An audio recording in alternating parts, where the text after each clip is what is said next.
This morning, our new CBS News poll finds that President Trump's overall approval rating has dropped 8 points since his inauguration. And although 6 in 10 Americans say he is doing what he promised during the campaign, there is some growing concern about some of the policies he's pursuing to fulfill those promises. For more, we're joined now by CBS News Executive Director of Elections and Surveys, Anthony Salvanto. Anthony, you look at those numbers, the president's not doing badly. What explains, though, the decline that we have seen since taking office? Good morning, Margaret. Look, this is a story about big expectations and big changes. A big majority of Americans think that Donald Trump is making major changes to how the U.S. government works, to how the U.S. economy works. But it's also a story about focus, especially early in a term.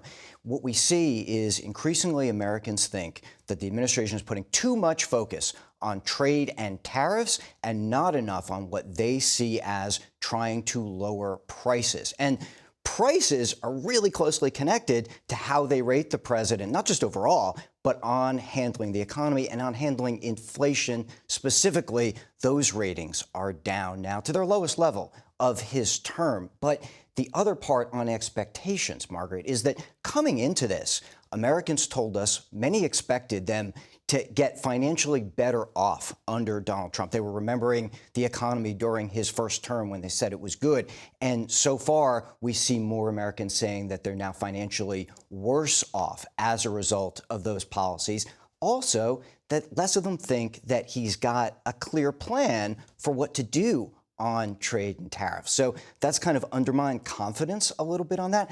I have to add, his political base, MAGA Republicans in particular, are still very much behind him and are okay with this. They think the economy is getting better, even as Americans overall say that it's getting worse. The movement here has come from that segment of folks who kind of were giving him a chance on the economy, not necessarily MAGA voters, but they were saying, okay, they think he can lower prices and lower inflation. And so far, they haven't seen it. It's always interesting to see how much people associate the prices they pay with the economy.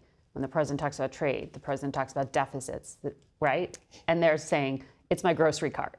Exactly. And that's been consistent, not just in this presidency, but back during Joe Biden's as well. It was, what's right in front of you? Right. What am I paying?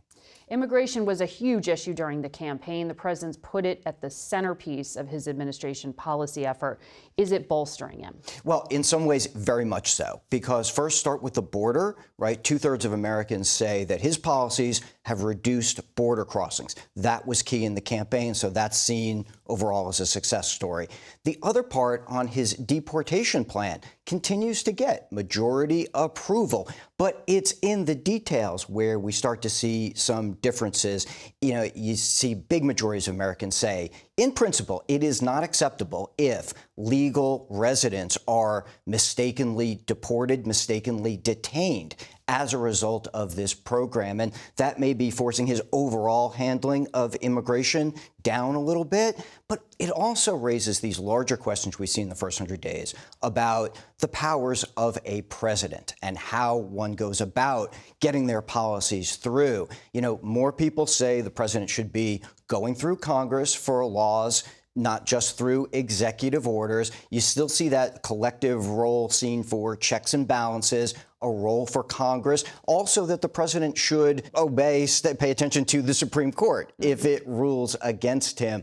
And all of that sort of comes back in around to this idea of big things going on in just the first 100 days. And I know you'll continue to track it. Anthony Salvanto, thank you. Thank you.